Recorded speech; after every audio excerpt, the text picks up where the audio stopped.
10절에서 시인이 하나님의 이름에 호소하는 것과 반대로 이방 나라들은 하나님을 조롱합니다. 이 역시 왜냐하면 여러 차례 말씀드린 적이 있지만 고대 시대의 전쟁의 패배는 신의 힘이 약한 것, 신의 패배로 이제 그 간주됐다라고 말씀을 드린 적이 있는데, 그러다 보니까 너희 신은 너희 민족 지킬 뭐 힘도 없느냐 하면서 이렇게 조롱하고 모욕하고 하나님의 이름을 모욕하고 이랬던 일들이 다는 것인데, 바로 그것들 때문에 시인이 바로 그 하나님의 이름을 위해서, 우리가 억울해서가 아니라 하나님의 이름을 위해서 보복하여 주시옵소서, 이렇게 지금 또 간구하고 있는 것이죠. 11절 갇힌 자의 탄식, 그 기도가 하나님 앞에 상달되어 갇혀서 가만히 두면 죽을 자들도 주의 능력에 따라 보존해달라고 기도합니다. 여기에서도 하나님께서 기대어서 죽이기로 정하신 자까지도, 하나님께 기대어서 하나님이 죽이기로 정하신 자까지도 하나님의 능력에 따라 살려주심을 고백하고 있습니다. 이런 예 사실 너무 많죠. 역사 가운데 아합 왕 같은 경우도 네가 정령 죽으리라 하니까 아합이 어떻게 합니까? 쇼지만 하나님 입장에서 보면 쇼 아닙니까? 하나님 그 마음 모르시겠습니까? 전혀 진정으로 회개한 것도 아니지만 그냥 풀이 죽어 다니는 것만으로도 하나님께서 그 아합의 죽음을 미루어 주십니다. 또 히스기야도 네가 죽으리라 하였지만 히스기야가 하나님 앞에 나아가서 정말 울면서 금식하면서 기도했을 때 히스기야를 하나님께서 15년 생명을 연장시켜 주시는 그런 모습을 보게 됩니다. 하나님께서 죽이기로 작정하신 자까지도 그가 하나님 앞에서 겸손히 나아가고 납작 엎드리는 모습을 보았을 때 하나님께서 은혜를 베풀어 주시는 모습들, 이런 것들을 지금 이야기하고 있는 것이지요. 그래서 12절 다시 한번 원수 갚아주실 것을 기도하는데 역시나 하나님을 비방한 이유로 보복하여 주시라고 기도하고 있습니다. 그리고 마지막 13절에서는 이런 비극적인 상황에서 하나님께 기도하면서도 마지막은 하나님에 대한 감사와 찬양으로 시를 마무리합니다. 시편 78편에서 시인은 이스라엘 민족의 비극이 그들의 죄로부터 온 것임을 분명하게 고백하고 있습니다. 또한 이스라엘 백성의 구원과 원수에 대한 보복 모두 하나님의 이름에 기대어 오직 하나님의 능력에 따라, 그의 긍휼에 따라, 또 그의 은혜에 따라 이루어 달라고 고백합니다. 감당할 수 없는 비극적인 상황에서 여전히 하나님을 찾으며 오직 하나님의 은혜를 구하는 시입니다. 80편입니다. 요셉을 양떼같이 인도하시는 이스라엘의 목자여 귀를 기울이소서. 그룹 사이에 좌정하신 이여 빛을 비추소서. 에브라임과 베냐민과 므낫세 앞에서 주의 능력을 나타내사 우리를 구원하러 오소서. 하나님이여 우리를 돌이키시고 주의 얼굴빛을 비추사 우리가 구원을 얻게 하소서. 만군의 하나님 여호와여 주의 백성의 기도에 대하여 어느 때까지 노하시리이까? 주께서 그들에게 눈물의 양식을 먹이시며 많은 눈물을 마시게 하셨나이다.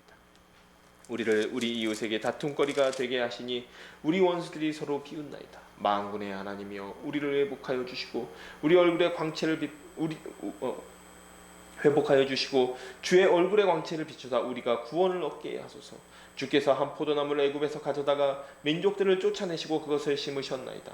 주께서 그 앞서 가꾸셨으므로 그 뿌리가 깊이 박혀서 땅에 가득하며 그 그늘이 산들을 가리고 그 가지는 하나님의 백향목 같으며 그 가지가 바닥까지 뻗고 넝쿨이 강까지 미쳤거늘 주께서 어찌하여 그 담을 허시사 길을 지나는 모든 이들이 그것을 따게 하셨나이까? 숲속의 멧돼지들이 상해하며 들짐승들이 먹나이다. 만군의 하나님이여 구하옵나니 돌아오소서. 하늘에서 굽어보시고 이 포도나무를 돌보소서. 주의 오른손으로 심으신 줄기요 주를 위하여 힘있게 하신 가지니이다. 그것이 불타고 배임을 당하며 주의 면책으로 말미암아 멸망하오니 주의 오른쪽에 있는 자 곧 주를 위하여 힘있게 하신 인자에게 주의 손을 얹으소서. 그리하시면 우리가 주에게서 물러가지 아니하오리니 우리를 소생하게 하소서. 우리가 주의 이름을 부르리이다. 만군의 하나님 여호와여 우리를 돌이켜 주시고 주의 얼굴의 광채를 우리에게 비추소서. 우리가 구원을 얻으리이다. 아멘. 이 시도 사실 79편과 굉장히 비슷한 분위기의 시입니다. 부제는 소사님 에두세 맞춘 노래라고 하는데 어떤 백합화 곡조나 곡조 이름을 이야기하는 거예요. 그래서 내용은 이스라엘 민족 전체가 환난을 당해서 하나님의 구원을 바라는 기도를 드리는 것입니다. 여기서 나오는 표현들을 보면 뭔가 분명하진 않습니다. 분명하진 않지만 이 분위기 자체가 북이스라엘 멸망쯤 해서, 그러니까 북이스라엘 멸망쯤이면 아수르가 북이스라엘 멸망시키고 또 남유다까지도 막 위협하고 있는 그런 상황 가운데서 지어진 시인 것 같은 그런 표현들이 나옵니다. 차차 살펴보도록 하겠습니다. 1절에서 시인이 하나님을 요셉 지파를 인도하는 목자라고 부릅니다. 하나님을 목자라고 비유하는 표현은 구약에 자주 등장해요. 그런데 하나님을 이스라엘의 목자, 하나님은 이스라엘의 목자이십니다라고 이렇게 고백하는 구절은 딱 여기 한 구절만 나옵니다. 예. 그래서 그리고 또 그룹 사이에 좌정하신 이는 천사들에게 영광을 받으시는 하나님을 의미하죠. 보통 이것을 우리 구약에서는 만군의 하나님 이렇게 표현합니다. 만군의 하나님 이렇게 표현합니다. 만군의 여호와 이렇게 표현하죠. 그래서 1절에서 요셉 지파를 언급했다가 다시 에브라임, 베냐민, 므낫세를 언급합니다. 이러한 구절들 때문에 이 시의 기록 연대를 북이스라엘이 멸망하고, 그러니까 요셉 지파, 북이스라엘의 대표할 수 있는 지파가 에브라임 지파죠. 그러니까 북이스라엘 멸망하고 그리고 남유다도 아수르의 위협을 당하고 있을 때인 한 BC 722년쯤, 그러니까 북이스라엘 멸망할 때쯤 혹은 그 직후 이 정도로 추정하고 있습니다. 3절을 보면요, 시인이 하나님께 이스라엘 백성을 돌이켜 달라라고 구하고 있는데 분명한 차이가 있습니다. 여기서도 이 동사를 굉장히 제가 봤을 때 이 번역을 상당히 정밀하게 하려고 노력했던 것 같아요. 그래서 우리가 돌아가게 했나이다 이런 표현이 아닙니다. 주여 우리를 돌이키소서, 하나님 우리를 돌이켜 주시옵소서라고 지금 이렇게 기도하고 있는 거거든요. 즉 여기서 차이가 무엇이냐면 지금 죄와 하나님의 심판으로부터 돌이킬 힘조차도 없는 이스라엘이 하나님의 그 전적인 은혜로 우리를 좀 돌이키게 하여 주시옵소서라고 지금 간구하고 있는 겁니다. 이 표현이 굉장히 핵심적인 표현입니다. 자, 그래서 4절을 보면요, 그걸 보면 하나님께서 이스라엘 백성의 기도에 노하여 응답하시지 않고 있습니다. 예, 이스라엘 백성이 너무 타락하니까 그의 기도에 응답하시지 않습니다. 5절을 보면 이미 이스라엘 백성이 심판을 받아 눈물의 양식, 그러니까 눈물 젖은 빵을 먹고 있는 것이죠. 또 원수들의 조롱거리가 되었습니다. 그래서 7절 이스라엘 백성을 회복시켜 주시고 하나님의 얼굴의 광채, 그러니까 그 은총을 다시 베풀어 주실 것을 구합니다. 여기서 이 얼굴의 광채, 빛을 비추소서 이런 표현은 1절, 7절, 19절에 반복적으로 등장하고 있는데 성경에서 빛은 굉장히 다양한 의미를 가지고 있는 어떤 은유적인 표현이긴 한데 여기서는 하나님의 은혜를 상징하는 것이라고 보아야겠죠. 하나님의 은혜와 구원을 상징하고 있습니다.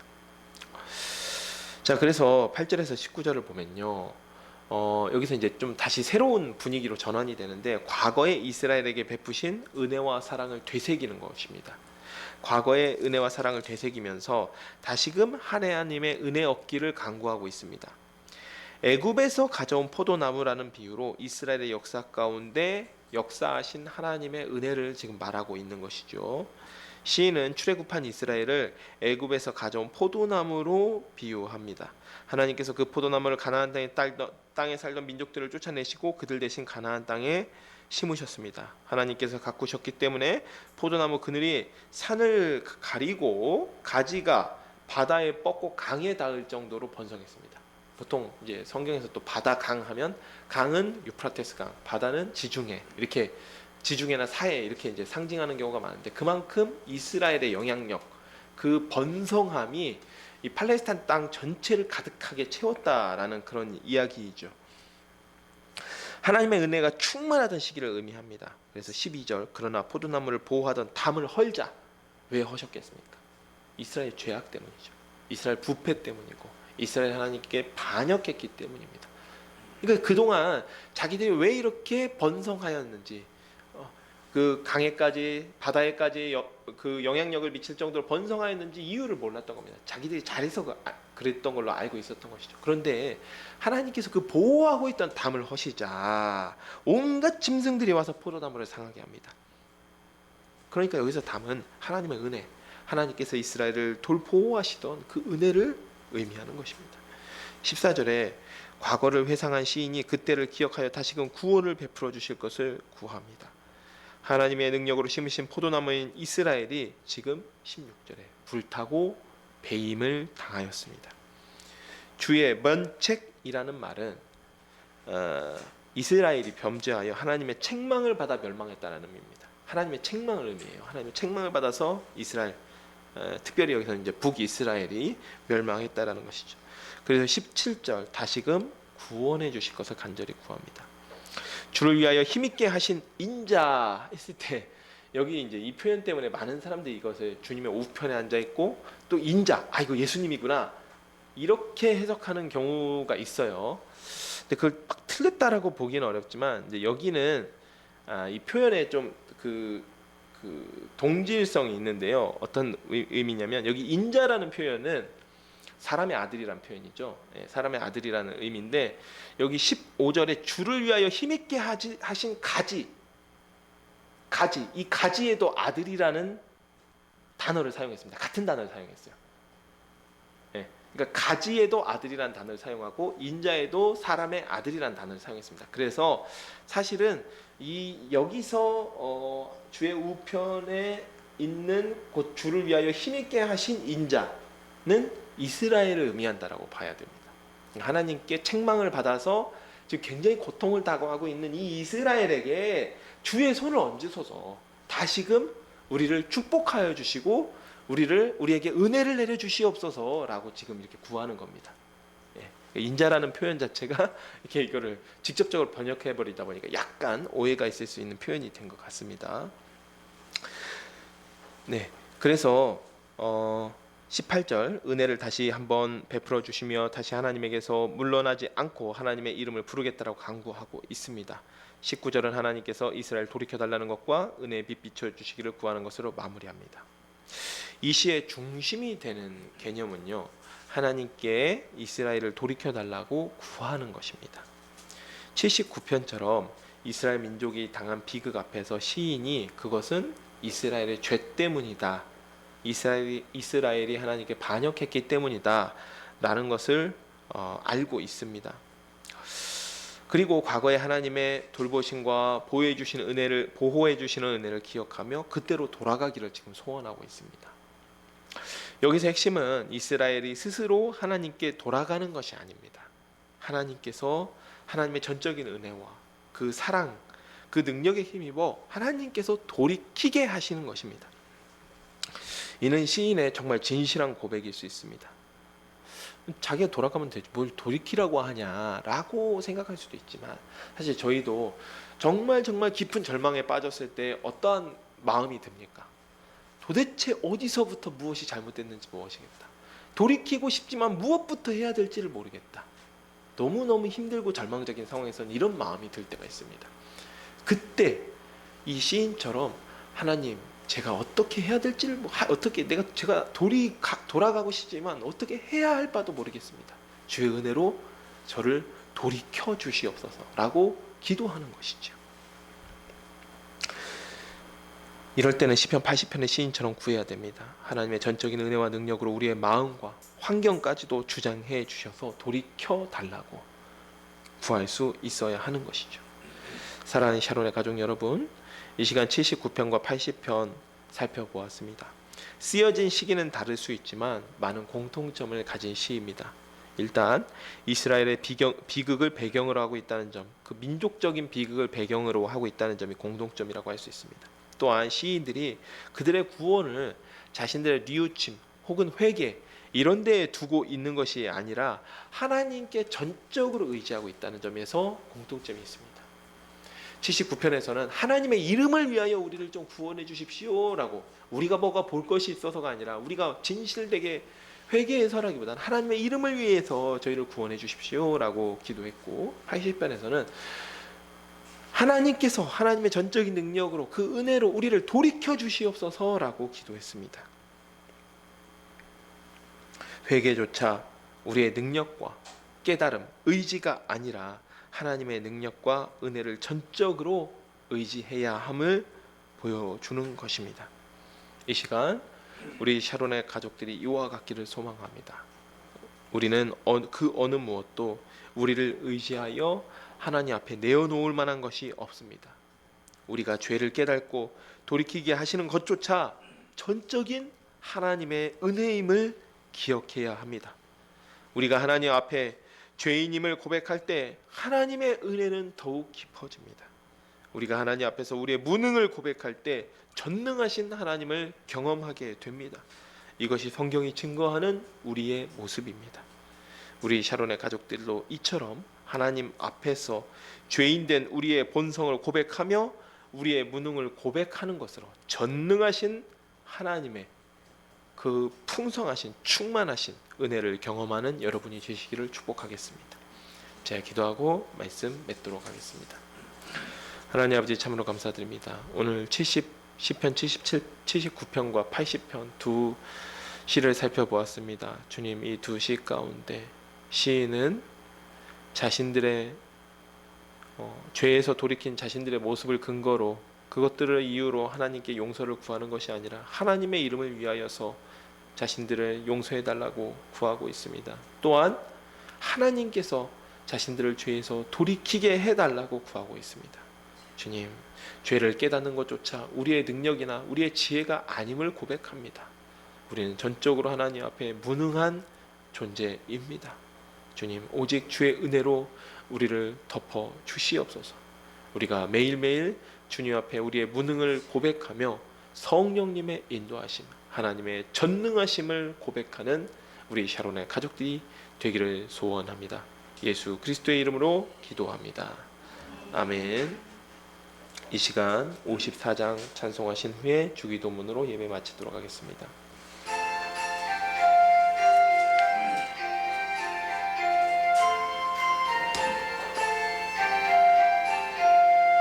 예여 복에 그하오니 편히 가게 하시고 사람마다 죄인해로 이기도록 하시고 광야 같은 세상에서 항상 인도하소서.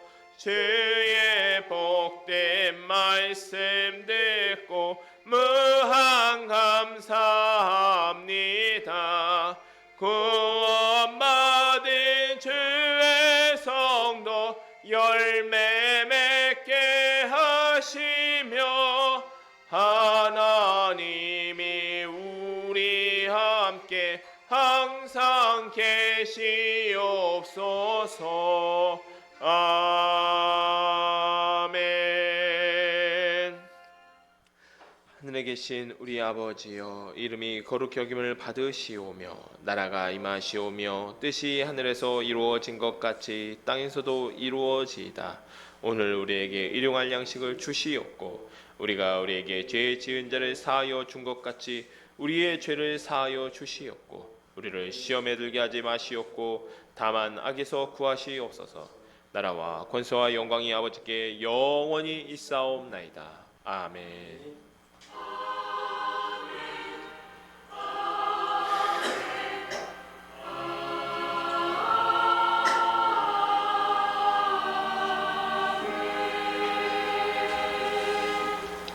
네, 예배 마쳤습니다. 하나님께 영광과 감사의 박수 올려드리겠습니다.